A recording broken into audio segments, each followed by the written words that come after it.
위해 주님의 나라 교회를 세워가실 주님께 우리 영광과 감사의 박수 올려드립시다. 할렐루야.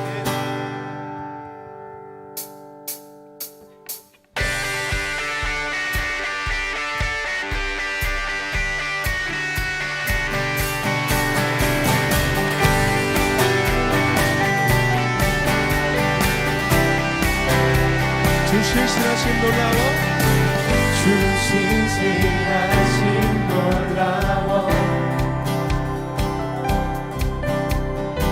죄인의 마음 흔드네 자비의 물가로 인도하시니 그 무엇도 끊지 못해. 주여 기억하소서. 주 백성 자녀들 진실한 주님의 약속. 주님의 은혜 내게 넘치네. 나를 향한 주 은혜. 공의와 사랑 놀라워, 공의와 사랑 놀라워. 약한 자들 얻으시네. 구원의 노래로 인도하시네. 만백성 함께 찬양해. 만백성 함께 찬양해. 주여 위하소서. 주 백성 자녀들 진실한 주님의 약속. 주님의 은혜, 주님의 은혜 내게 넘치네. 나를 향한 주 은혜. 주님의 은혜,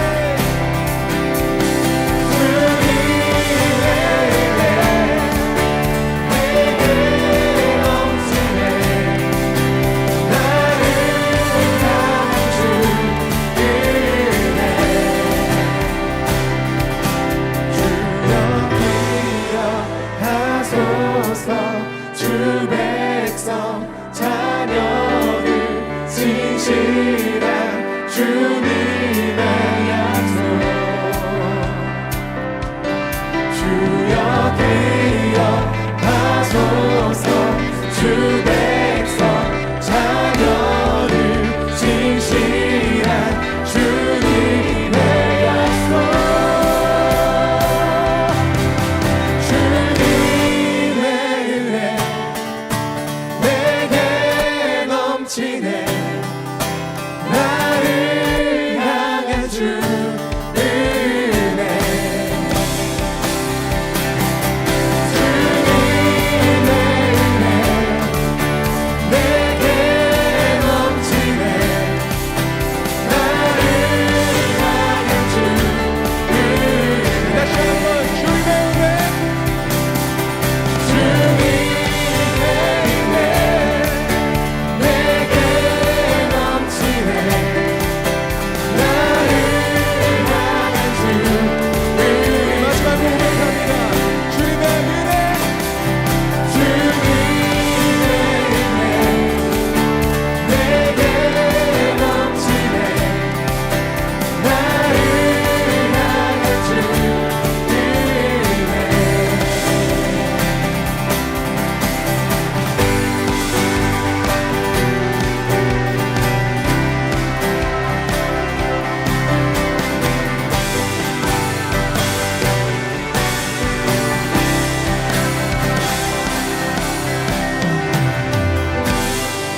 할렐루야.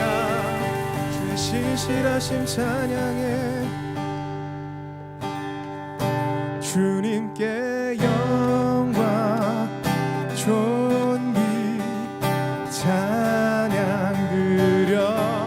우리 모두 전하리 그 하심을 주님께 영광 존귀 찬양 드려 우리 모두 전하리 그 위대하심을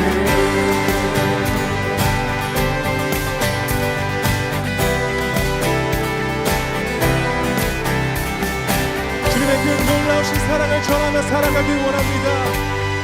우리 다같이 그러한 고백으로 나아갑시다. 모든 세대마다 자녀들에게도 주의 크신 힘과 주의 능력을 주의 신실하신 주의 영광을 전하리. 또 우리 전하리 모든 세대에게 주의 자비하심과 풍성한 그 사랑 그때 모두 주의 행하신 송축해 주님께 영광 존귀 찬양 드려 우리 모두 전하리 그 위대하신 다시 한번 주님께 영광 주님께 영광 존귀 찬양 드려 우리 모두 전하리 그 위대하심을 경험 못하네 주의 의로우심 비교할 수 없네 무한한 그 능력 주님의 약속은 영원히 낙심한 자들을 일으켜 주시며 주를 부를 때 찾아와 주시네 우리 모두 주의 그 이름 찬양해 주님께 영광 존귀 찬양 드려 우리 모두 전하리 그 위대하심을 다시 한번 주님께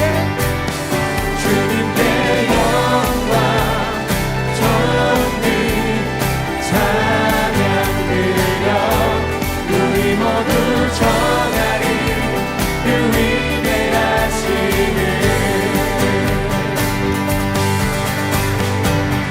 전하세 전하세 전하세 전하세 전하세 전하세 전하세 전하세 전하세 행하신 모든 일에게 전하세 전하세 전하세 전하세 전하세 전하세 전하세 전하세 전하세 행하신 모든 일에게 주님께 영광 존귀 찬양 드려 우리 모두 전하리 그 위대하심을 주님께 영광 존귀 찬양 드려 우리 모두 전하리 그 위대하심을 우리 모두 전하리 그 위대하심을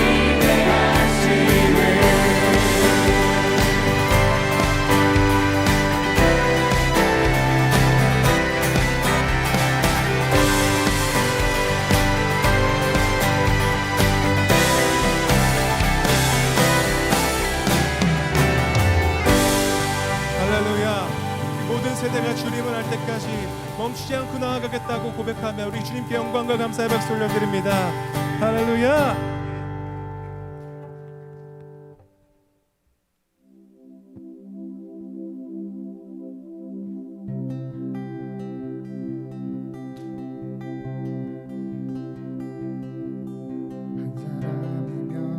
충분했던 주님 주 말씀에 순종하는 자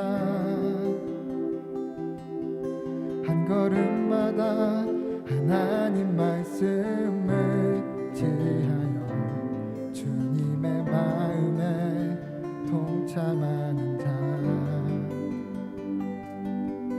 그 사람이 내가 되길 원해. 주 말씀에 순종하는 자, 한 걸음마다 하나님 말씀을 제하여 주님의 마음에 동참하는 자,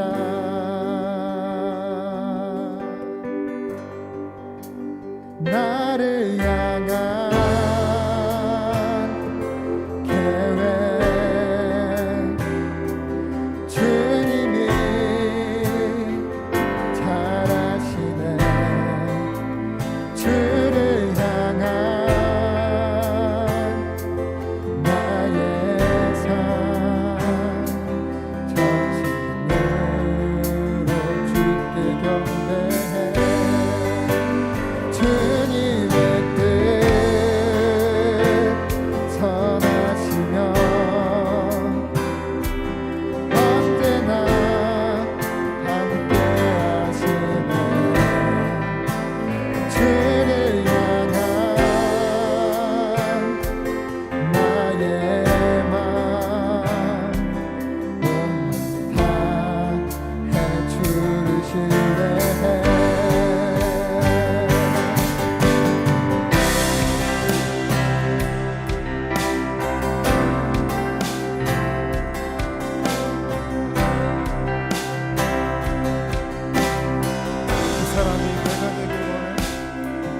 그 사람이 내가 되길 원해. 주 말씀에 순종하는 자, 한 걸음마다 하나님 말씀을 지하여 주님의 마음에 동참하는 자,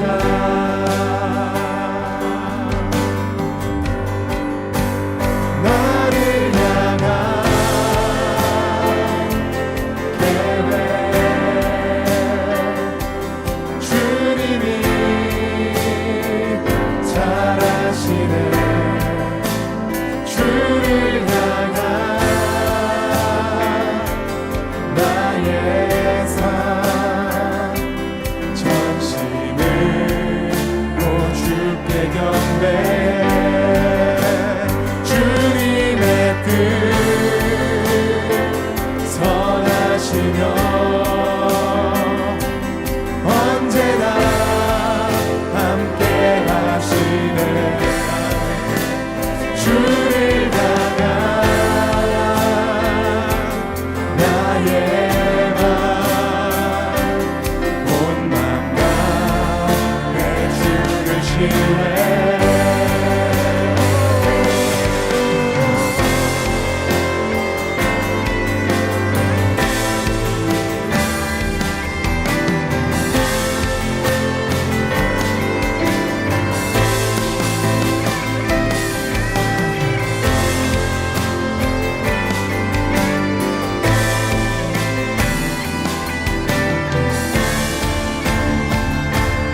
나를 향한 계획, 나를 향한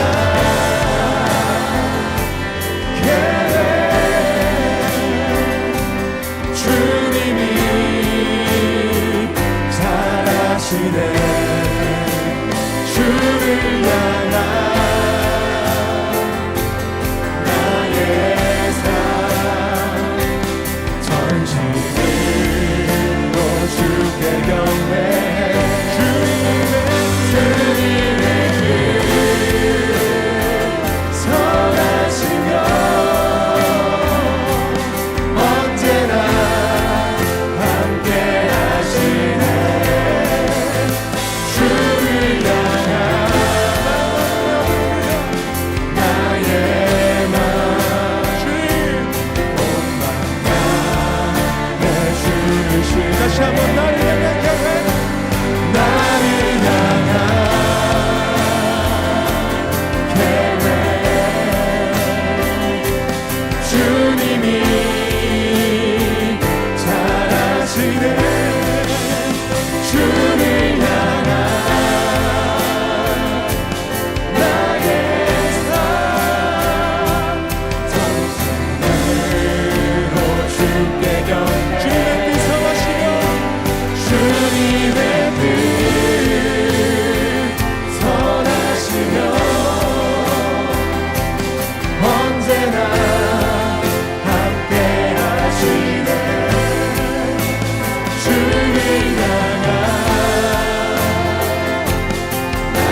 다시 주님께 우리의 모든 마음과 모든 열정을 내어드리겠다고 시간 기도로 고백하며 나아갑시다. 주님, 이 자리에 함께 하시는 주님께 우리의 모든 마음과 모든 눈을 내어드리기 원합니다. 주님, 이 시간 이곳에 함께 하시는 그 주님께 우리가 온전히 우리의 모든 것을 내어드릴 수 있도록 우리의 연약한 심령을 주여 붙들어 주시옵소서. 우리를 주님 앞으로 이끌어 주시옵소서. 주님,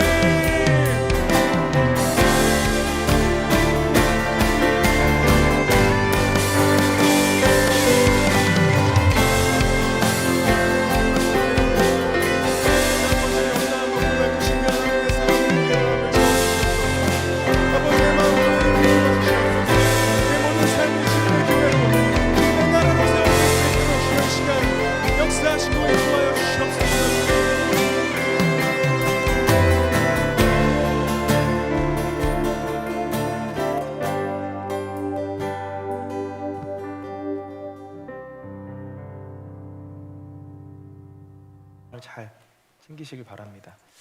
오늘 길터주기라는 제목으로 하나님 말씀 선포하도록 하겠습니다.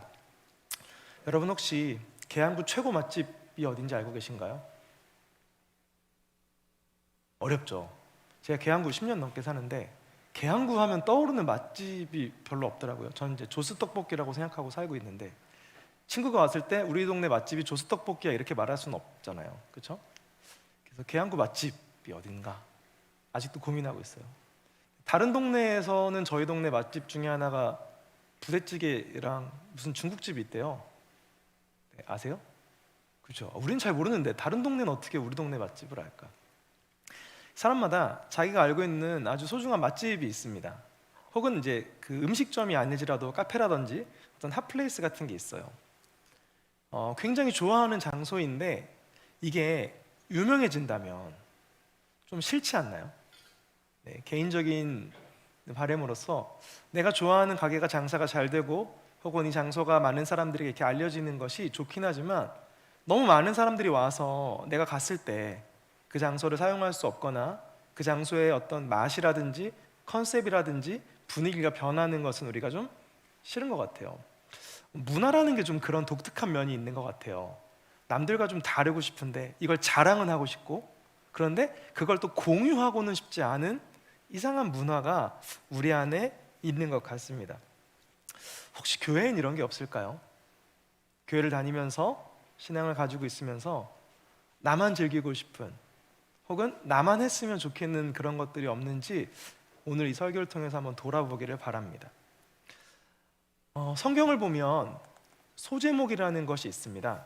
제가 얼마 전에 성경책 샀다고 자랑했죠? 네, 아직도 너무 좋은데 촉감도 좋아요. 성경을 보면 저렇게 중간에 빨간 글씨로 혹은 파란 글씨나 다른 글씨로 본문과 다른 저런 이상한 제목들이 있습니다. 저건 성서를 쓴 저자들이 쓴 게 아니라 후대 학자나 성서를 편집하는 사람들이 이 본 단락의 내용을 요약해서 알기 쉽도록 적어 놓은 거예요. 오늘 우리가 읽은 본문에도 소제목이 있습니다. 그게 뭐냐면 이방 사람들에게도 성령이 내리다 라는 제목입니다. 다시 말해서 오늘 우리가 읽은 본문의 내용을 한 문장으로 압축하면 이방 사람들에게도 성령이 임했다예요. 근데 좀 이상하죠? 이방 사람들에게 성령이 임한 게 뭐 대단한 일인가요? 그 당시는 대단한 일이었습니다. 뒤집어서 얘기하면 오늘 본문을 통해서 이방 사람들에게 성령이 임한 사건이 이슈가 되어서 성경에 기록될 정도라면 그때까지는 이방 사람들에게는 성령이 내리지 않았다는 그런 의미이기도 합니다. 물론 찾아보면 하나님의 역사 가운데 어딘가 성령 충만한 사건이 이미 일어났을 수 있지만 공식적으로 그 당시 기독교 문화에서는 이방인에겐 성령이 내리지 않아 라는 의식이 있었다는 겁니다. 그런데 오늘 그 일이 일어나서 사도 베드로가 그리고 예루살렘 공동체, 예루살렘 교회가 놀랐다는 거예요. 그럼 왜 이방인들에게는 성령이 내리지 않았을까요? 간단합니다. 복음을 전하지 않았기 때문이에요. 하나님을 믿는 자들에게 성령을 부어주신다 약속하셨고 그 약속들이 초대교회 그 시대 가운데 막 폭발적으로 일어나고 있는데 이방인들에게는 복음을 전하지 않았어요. 왜 복음을 전하지 않았냐? 유대인들, 즉 이스라엘 백성들에게는 이 기독교란, 다시 말해서 하나님이란 우리 민족의 하나님이라는 그런 우월감과 인식이 있었습니다. 그래서 이스라엘 백성은 자기를 뭐라고 불렀냐면 선민 이스라엘이라고 그랬어요. 선택받은 민족 이스라엘. 그러니까 많은 사람들이 있는데 하나님께서 특별히 우리를 선택하셔서 우리를 하나님 나라로 이끌어 주신 그게 우리야. 그리고 하나님은 우리의 하나님이지 너희는 다른 신을 믿는, 오늘 이제 은창 청년이 어쩜 그렇게 나눔을 잘해줬는지 토로 이야기했는데, 그런 이방신을 믿는 민족이라 하나님이 너네한테는 관심이 없어. 그래서 복음은 우리 거야 라는 게 있었어요. 근데 이게 아주 오랜 전통 가운데 자리했다 보니까 우리 하나님이 짱이고 너는 나쁜 놈이야 이런 개념이 아니라 너네랑 우린 좀 달라, 마치 맛집을 혼자 가지고 있는 것처럼 나의 하나님이야, 이런 문화가 있어서 이방인들에게도 복음을 전해야겠다고 생각조차 하지 않는 그런 인식이 있었던 겁니다. 근데 하나님의 뜻은 달랐어요. 하나님은 이스라엘 백성뿐만 아니라 모든 인간을 다 창조하셨기 때문에 모든 사람이 다 구원받길 원하셨거든요. 그래서 하나님은 유대인들이 그 생각을 깨트리고 이방인들에게 복음을 전하기 원하셨는데, 이 문화라는 게 잘 안 변하잖아요. 그렇죠. 대한민국이 많이 변하고 있다고 하지만 아직도 우리 안에는 이제 형 동생 사이 상하가 있잖아요. 이거 언제 없어질지 모르겠어요. 군대가 많이 변했다고는 하지만 그래도 아직 계급이 있죠. 유대인들에게도 그 자기들만 구원받을 수 있다는 선민 이스라엘 생각이 잘 깨지지 않았습니다. 그래서 하나님이 결심을 하셨는데 어떻게 결심을 하셨냐? 내가 직접 해야겠다, 이렇게 결심을 하십니다. 그리고 하나님께서 가장 즐겨 사용하시는 방법으로 이방인에게 복음을 전하시는데 그게 뭐냐면 사람을 사용해서 기적을 베푸시는 거예요. 그게 오늘 본문의 앞에 있는 내용입니다. 오늘 본문이 너무 길어서 사실은 10장을 다 읽어야지 그 내용이 이해가 되는데 44절부터는 결과에 대해서 베드로가 놀랐다는 거거든요. 그럼 10장 1절부터 43절까지는 무슨 내용이냐면 하나님의 기적에 쓰임받은 두 사람의 이야기입니다. 첫 번째 사람의 이름은 고넬료라는 사람이고요, 두 번째 사람의 이름은 베드로라는 사람입니다. 너무 귀엽죠? 실제는 저렇게 안 생겼겠죠. 가운데 비둘기는 성령의 임재를 상징하는 겁니다. 고넬료는 저 그림에서도 보다시피, 저 그림을 보면 잘 모르겠지만 군인이에요. 군인인데 오늘 본문에 고넬료를 뭐라고 말하고 있냐면 로마의 군인이었다, 이렇게 설명을 해요. 그럼 베드로는 누구냐? 우리가 잘 알고 있는 것처럼 예수님의 제자였다가 예수님 죽으시고 부활하신 다음에 그 뒤를 이어 교회를 세우고 복음을 전하는 사도, 그러니까 제자이자 곧 이 당시에는 초대교회의 목사님, 담임 목사님입니다. 굉장히 영향력 있는 인물이에요. 이 두 인물에게 하나님이 기적을 베푸셨어요. 어떤 기적을 베푸셨냐면 각자의 환상 가운데, 그게 어떤 환상인지 모르겠지만 꿈일 수도 있고 그냥 깨어있는 가운데 봤던 어떤 신기한 모습일 수도 있는데 환상 가운데 하나님이 나타나셔서 두 사람에게 미션을 주세요.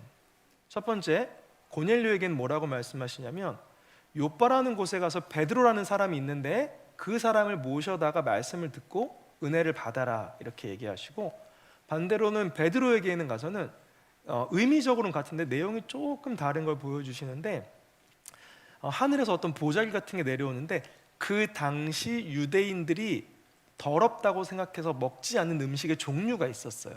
하나님 먹지 말라 하신 그것을 보여주시면서 먹어라 그러신 거예요. 그러니까 베드로가 전 유대인이기 때문에 안 먹겠습니다, 이렇게 하나님께 얘기를 해요. 그러자 하나님이 야, 내가 먹으라고 하는데 네가 뭐라고 안 먹는다고 하냐를 3번 보여주셨어요. 그러니까 두 사람에게 똑같이 환상, 신기한 세상의 일이 아닌 어떤 굉장히 놀라운 그림과 장면으로 역사하셨는데 고넬료에게 나타나셔서 베드로를 모셔와라. 베드로에게는 야, 너가 그동안 더럽다고 생각했던 것들을 그 생각을 깨트리고 내 말에 순종해서 먹어라, 이렇게 지시하신 거예요. 이게 왜 기적이냐면 두 사람의 거리가 약 52km 정도 벌어진 지역에 살고 있었어요. 지금이야 뭐 52km 정도면 통신도 발달해 있고 뭐 자동차도 괜찮고 그러니까 서로 뭐 친구도 할 수 있고 왕래도 할 수 있지만 그 당시에 52km는 순전히 걸어가야 했기 때문에 어떻게 보면 평생 보지 않을 사이인 거예요. 52km 하면 어딘지 잘 모르시겠죠? 오조산공원에서 걸어가는 거예요. 1호선 병점역입니다. 수원역 다음. 또 뭐 본인은 이제 또 수도권 사시기 때문에 지방을 잘 모르시면 분당역. 하남 스타필드 이런 데예요. 아니면 여기서 홍대를 걸어갔다 걸어오는 정도의 거리. 이렇게 멀리 떨어진 사람들이 핸드폰도 없고 카톡도 없는데, 지금 우리도 카톡이 없다가 오늘 다시 생겼죠? 근데 절대 서로 이제 우연이라도 마주칠 수 없는 그런 메시지가 공유가 된 거예요. 이 환상의 의미는 뭐냐면, 하나님께서 고넬료와 베드로에게 서로 만나서 하나님에 대해서 이야기하고, 너는 고넬료는 좀 제대로 배우고 베드로는 네 고정관념을 깨트리고 고넬료에게 말씀을 전해서 이방인에게도 복음이 전해질 수 있도록 해라, 이런 의미가 있는 겁니다. 수많은 이야기와 감정의 선들이 있지만 결론적으로 두 사람이 그 환상의 말씀에 순종해서 결국 고넬료가 사람을 보내서 베드로 목사님을 초청했고, 베드로 목사님은 원래는 이방인이기 때문에 가지 않을 것 같지만 이 특별한 환상이 있었기 때문에 하나님의 뜻이구나 하고 자신의 생각을 내려놓고 가이사랴라고 하는 고넬료가 있는 곳까지 가서 복음을 전하고, 그랬더니 오늘 우리가 읽은 본문에 일이 일어났다는 거예요. 그곳에 성령이 임해서 다들 놀라고 이어서 세례를 베풀고 함께 모여 하나님을 예비했다는 겁니다. 서론이 조금 길었지만 오늘 전하고 싶은 메시지는 이 두 사람의 결정에 대한 이야기입니다. 어떻게 보면 되게 단순한 일이죠.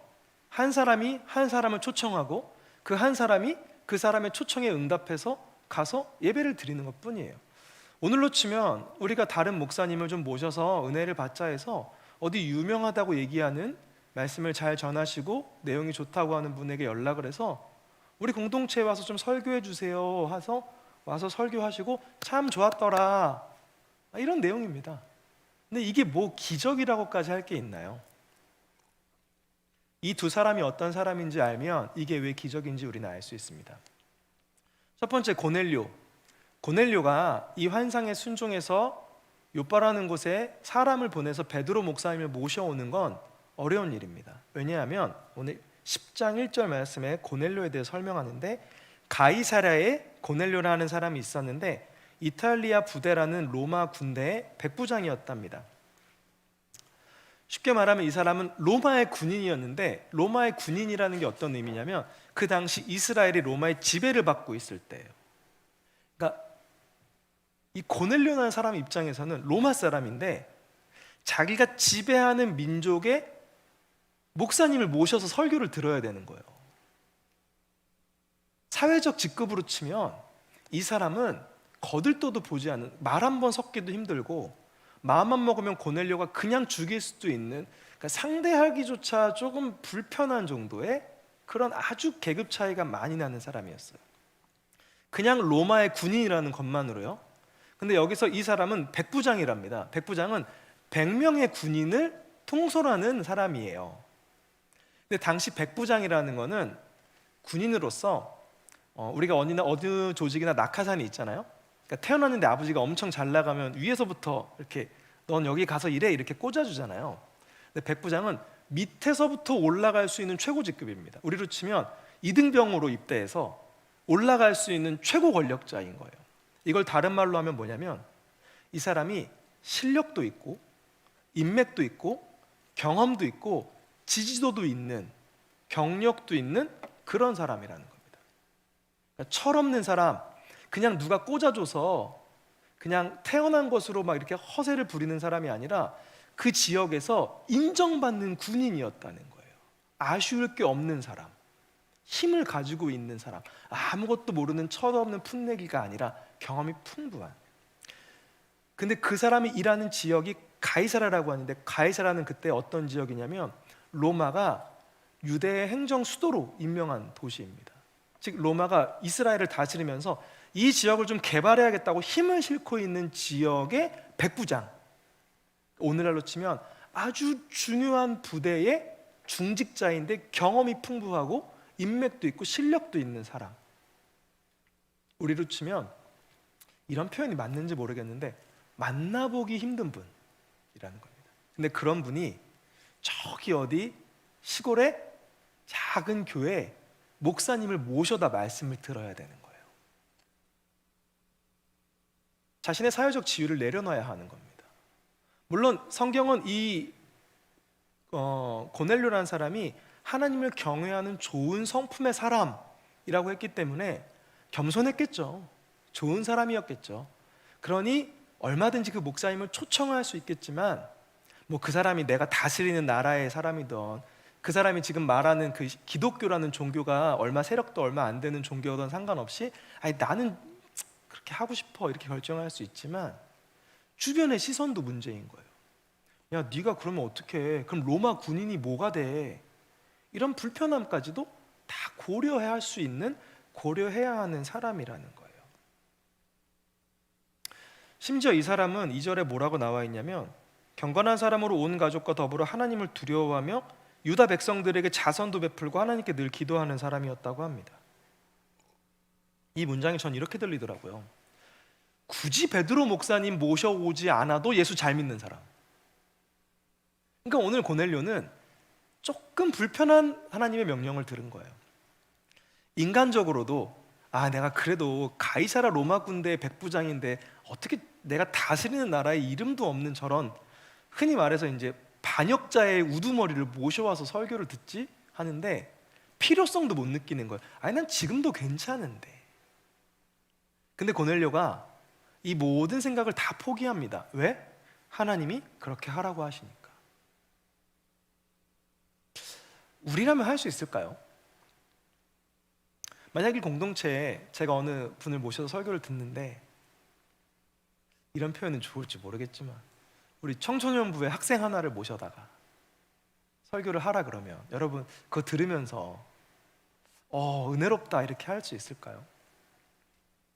아니면 우리 청년 중에 누가 신학교를 들어가니까 너 신학생이니까 말씀 한번 전해 그러면 내가 얼마 전까지만 해도 야 너 이놈아 저놈아 하던 사람인데 제가 무슨 내가 쟤 어떤 애인지 다 아는데 그럼에도 불구하고 하나님의 명령에 의해 세워진 사람이라고 믿고 그 말씀 들을 수 있을까요? 고넬료는 그거보다 훨씬 더 몇 배의 일을 해냈다는 겁니다. 여러분 중에 혹시 주일학교 교사가 있다면 여러분이 가르친 애가 신학교를 갔는데 여기 와서 설교하는 거예요. 얼마나 마음이 불편하겠어요. 베드로의 입장을 좀 살펴볼까요? 베드로는 유대인이었어요. 유대인은 유대인의 교육을 받고 유대인에게는 신앙이 곧 삶이고 신앙이 곧 전부였습니다. 근데 그 신앙에 기초하면 이방인은 마주하지 말아야 될, 말을 섞지 말아야 될 경계 대상이에요.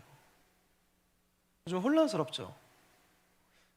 자기는 평생 유대인으로 살았고 하나님 말씀대로 살기 위해 목숨도 걸면서 지금도 모든 걸 다 포기하고 교회의 목사로 살고 있는데 내가 여태까지 해온 신앙의 기조를 버리라고요, 주님? 근데 이거 주님이 말씀하신 거잖아요. 하나님이 지키라고 하신 거잖아요. 근데 그걸 깨라고요? 불편한데. 제가 살아온 방식이 있어요. 제가 믿어온 방식이 있어요. 제가 예배하는 방식이 있어요. 우리 청년 공동체가 이 예배 방식을 몇 년째 하고 있어요. 찬양하고 기도하고 말씀 듣고, 그렇죠? 근데 만약에 어느 날 저나 혹은 다른 목사님이 오셔서 우리 오늘부터 찬양 안 합니다, 설교만 하겠습니다 이러면 얼마나 불편할까요? 그게 틀린 건가 맞는 건가 잘 모르겠지만 한 가지 확실한 건 불편하죠. 내가 살아오던 방식이 아니니까요. 우리가 생각하는 예배는 그런 거잖아요. 뜨겁게 찬양하고. 참고로 오늘 저 찬양 진짜 좋았습니다. 들으면서 무슨 생각했냐면 설교보다 낫겠다 이런 생각이 들어요. 오늘 찬양 집에 가서 꼭 다시 듣기 해보세요. 다시 듣기 서비스 있는 거 아세요? 유튜브에? 오늘 찬양이 정말 설교 말씀을 다 모아놓은 것 같더라고요. 찬양하고 또 예배하고 기도하고 축도하고 이래야 되는데 갑자기 그걸 누가 바꾼다 그러면 불편하지 않아요? 근데 심지어 오늘 본문에서 그 불편함을 감수해 보려고 하는데 가야 되는 사람이 자신의 나라를 다스리고 있는, 그리고 현재 자기가 믿는 기독교, 예수 그리스도 믿는 사람을 잡아 갈랑말랑하는 불편한 관계에 있는 적대적인 사람이라는 겁니다. 베드로는 아마 이렇게 생각하지 않았을까요? 일단 신앙적으로 이거는 하나님 하지 말라 하신 일인데 내가 이거 해도 될까? 개인적으로는 잡혀가는 거 아니야? 말이 초청이지 갔다가 나 죽는 거 아니야? 그리고 자존심도 있잖아요. 야, 내가 그래도 교회 목사 지도자인데 뭐 지가 백부장이면 백부장이지 내가 뭐 오래문 오고 가래문 가고 막 그런 사람이야? 이런 불편한 요소들이 많이 있는데 결국 베드로는 그 말씀에 순종을 합니다. 오늘 우리가 읽은 본문은 이러한 두 사람의 불편하고 복잡하고 어려운 일들을 다 내려놨기 때문에 오늘 본문의 결론이 있는 거예요. 저는 오늘 말씀을 준비하면서 이 두 사람의 이야기에 대해서 이미지를 생각하다가 소방차가 생각났어요. 여러분, 그 꽉 막힌 도로에서 구급 차량이 지나가면 어떻게 해야 되는지 아세요? 네, 양옆으로 비켜야 됩니다. 이걸 우리가 이제 모세의 기적이라고 하는데 정확하게는 길터주기라고 한대요. 제가 어린 시절만 해도 이게요 굉장히 부러운 문화였어요. 그러니까 외국에나 있는 선진국에서나 있는 일이라고 해서 우리도 그렇게 돼야 된다 막 이렇게 부러웠는데 요즘 한국에는 이런 일들이 자주 일어나는 것 같아요. 제가 몇 가지 분석해 봤는데 사람들의 의식 수준도 올라갔고요. 또 하나는 제가 생각하기에 한국 사람이 운전을 진짜 잘해요. 제가 볼 때 여기서는 길이 안 생길 것 같은데 앞에서 막 쭉쭉 생기니까 더 놀라운 건 나도 그렇게 하고 있더라고요. 막 종이장처럼 차를 대지 않아요? 그러니까 막 그 말도 안 되는 길 가운데 앰뷸런스가 지나가더라고요.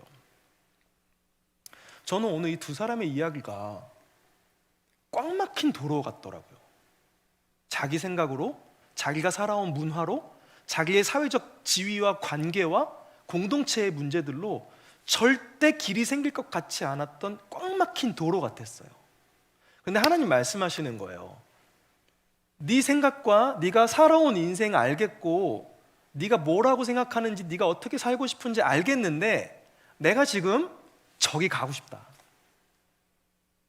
내가 지금 너를 저기로 보내고 싶다. 야 고넬료야 너도 내가 누군지 안다. 베드로야 내가 너도 누군지 아는데 결론은 내가 여기에 길을 만들고 싶다. 하나님이 이렇게 양쪽 사람을 각각 찾아가셔서 말씀하신 것 같더라고요. 그러자 그 사람들이 자기 생각도 내려놓고 자기 사회적 지위도 내려놓고 자기의 관계성도 내려놓고 자기의 두려움도 내려놓고 길을 만든 것 같았어요. 때론 하나님께서 우리의 마음 가운데 이렇게 절대 안 될 것 같은 것들에 대한 순종을 요구하시면서 길을 만드시는 일들이 있습니다.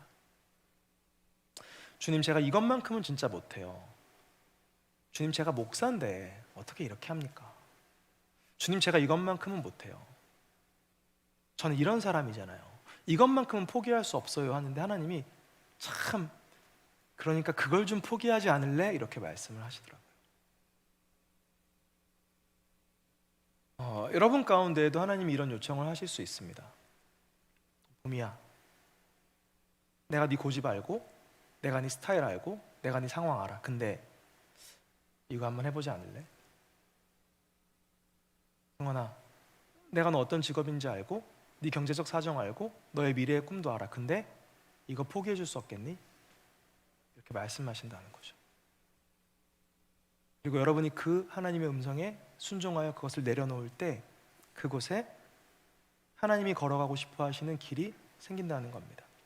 오늘 본문은 그렇게 길이 생겼다는 겁니다. 그리고 그 길 위로 하나님의 복음이 달려가서 그곳에 가서 말씀을 전하고 세례를 베풀고 성령이 임해서 사람들이 모였다는 거예요. 오늘 본문 말씀을 정리하면서 이런 생각이 들었어요. 말씀이 있고 사람이 있고 세례가 있고 성령의 충만함이 있는 곳, 우리는 이걸 두 글자로 뭐라고 부르죠? 전 교회라고 부르고 싶습니다. 오늘 본문은 이렇게 읽히고 싶어요. 하나님 어떻게 교회를 만드시는가?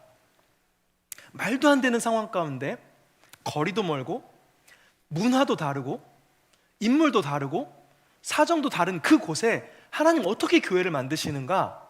하나님 우리에게 이렇게 보여주시는 거예요. 한 사람 한 사람 가운데 결코 포기할 수 없는 그것을 내려놓을 때 복음의 길이 열린다.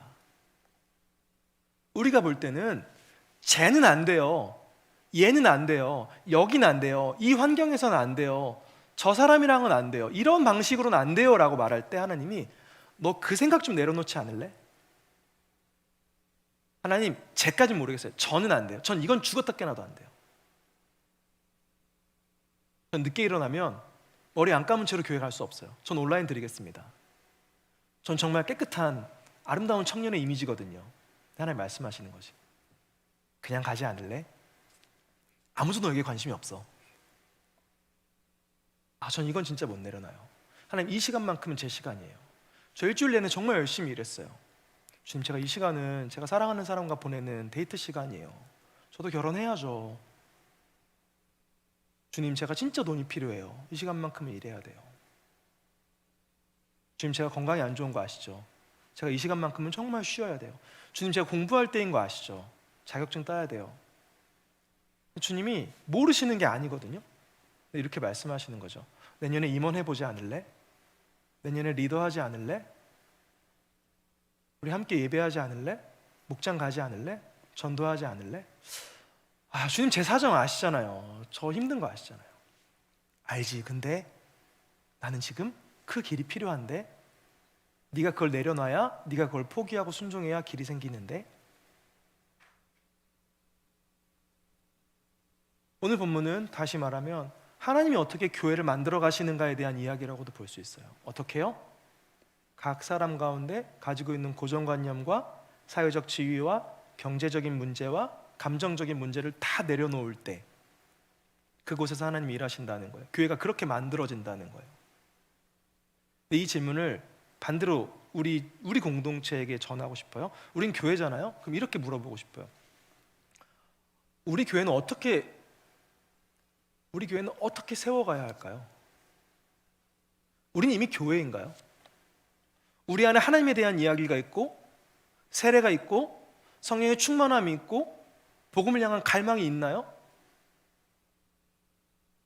하나님이 매 시간 이 예배 가운데, 이 공동체 가운데, 우리 목장 가운데, 우리 찬양단 가운데, 우리 임원단 가운데, 내 마음 가운데 그 은혜의 통로를 통해서 내 안에 뜨겁게 다가오실 그 길을 우리는 만들 수 있나요?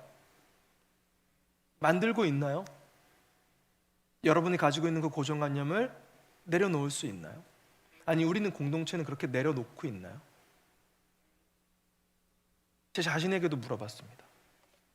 저 안에도 그런 얘기가 있었어요. 목사가 이렇게는 해야지. 저희 청년 가운데 저한테 아주 편하게 인사하는 청년이 있어요. 이렇게. 처음엔 좀 당황스럽더라고요. 내가 이제 40인데 막 20대 초반의 청년이. 근데 집에 가서 생각해 보니까 고맙더라고요.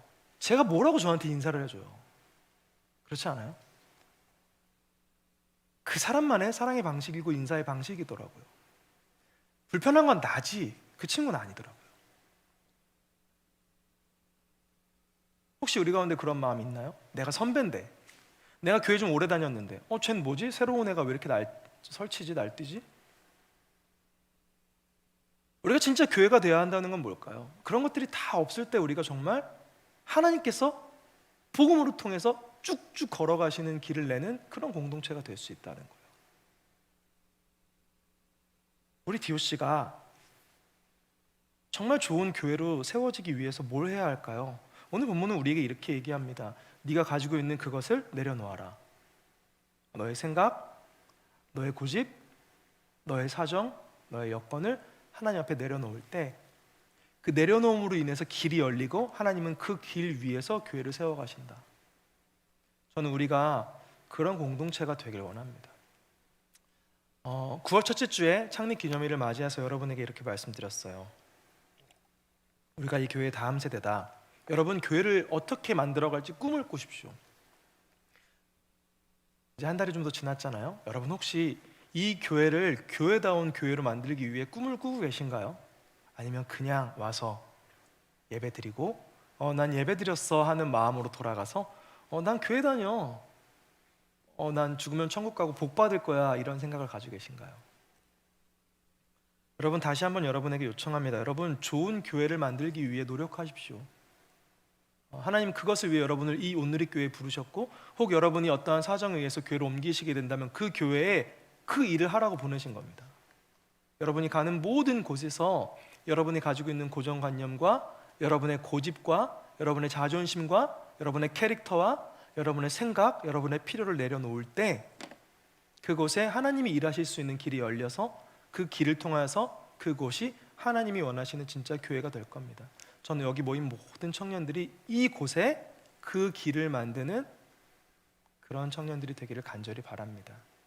이 시간 우리 주님이 기뻐하시는 교회, 주님이 원하시는 교회가 이곳에 세워지기를 간절히 바라는 마음으로, 그리고 그것을 위해 내가 내려놓기를 각오하는, 결단하는 마음으로 이 찬양을 함께 고백하도록 하겠습니다.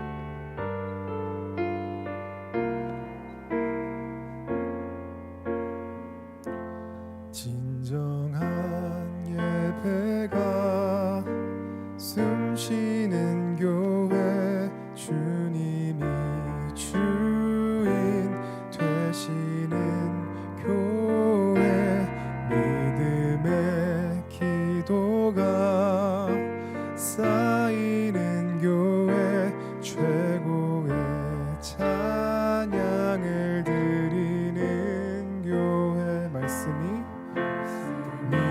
살아 움직이는 교회, 성도의 사랑이 넘치는 교회, 섬김과 헌신이 기쁨이 되어 열매 맺는 아름다운 교회, 주님의 마음 닮아서 이웃을 사랑하는 교회, 주님의 영광을 위해서 빛 대신 주님 전하는 교회,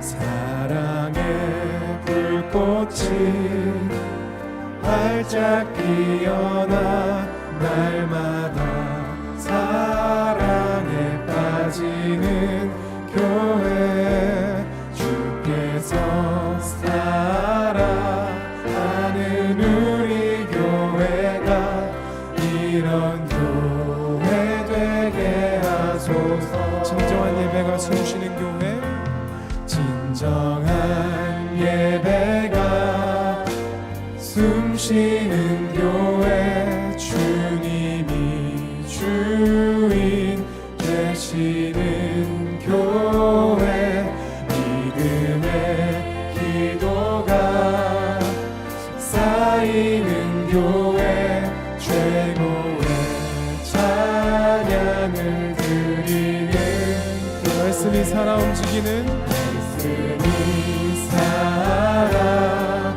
움직이는 교회, 성도의 사랑이 넘치는 교회, 섬김과 헌신이 기쁨이 되어 열매 맺는 아름다운 교회, 주님의 마음 닮아서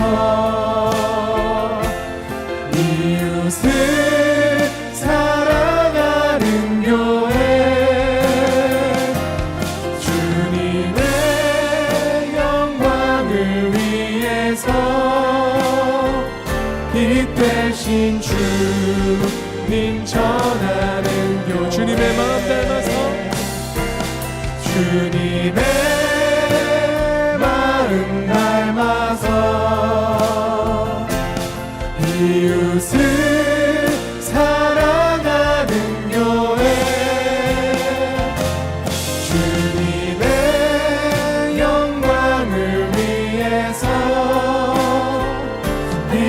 되신 주님 전하는 교회 사랑의 불꽃이 사랑의 불꽃이 활짝 피어나 날마다 사랑에 빠지는 교회 주께서 사랑하는 우리 교회가 이런 교회 되게 하소서. 주께서 사랑하는 우리 교회가 주께서 사랑하는 우리 교회가 이런 교회 되게 하소서.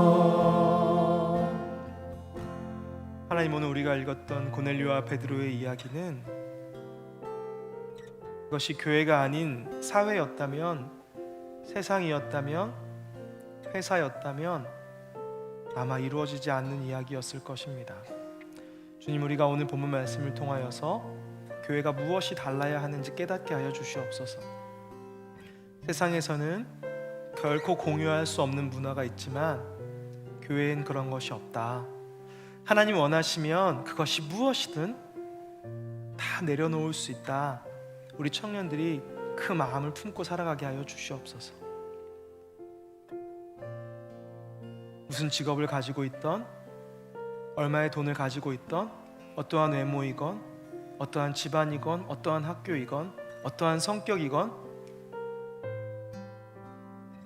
그 모든 것 다 내려놓고 주님이 원하시면 하나 되어서 서로를 존중하고, 서로를 초청하고, 서로를 맞이하고, 서로를 섬기고 사랑함으로 하나님이 주인 되시는 공동체, 말씀을 향해 함께 나아가는 공동체, 성령의 임재가 느껴지는 공동체를 만드는 우리 청년들 되게 하여 주시옵소서. 주님, 우리의 마음 가운데 교회가 무엇인지 바르게 생각하게 하시고, 내가 다니는 이 온누리 교회를 어떤 교회로 만들어가야 할지 바르게 결단하게 하여 주시옵소서. 주님, 우리 가운데 정말 내려놓기 싫은, 정말 내려놓을 수 없는 그 한 가지까지 내려놓을 수 있는 청년들 되어서 우리 교회가 누구나 올 수 있는, 누구나 하나님을 경험할 수 있는, 누구나 불편하지 않은 교회 되어 세상의 빛이 되고 세상의 소금이 되고 삭막한 세상 가운데 오아시스와 같은 생명을 살리는 공동체 되게 하여 주시옵소서. 주님, 그러기 위해서 오늘 이곳에 예배하는 예배자 한 사람 한 사람이 자신의 마음을 순종함으로 주님 앞에 포기함으로 주님이 일하시는 길을 만드는 역사가 우리 가운데 일어나게 하여 주시옵소서. 주님, 우리를 사랑하셔서 온누리로 부르셨고 우리를 사랑하셔서 교회로 만드셨사오니 그곳에서 내가 해야 할 내려놓음의 순종을 결단하는 우리 청년들이 되게 하여 주시옵소서.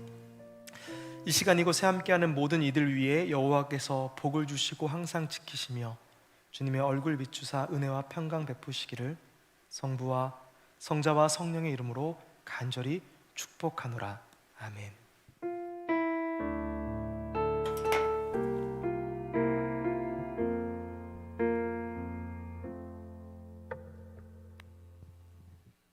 네,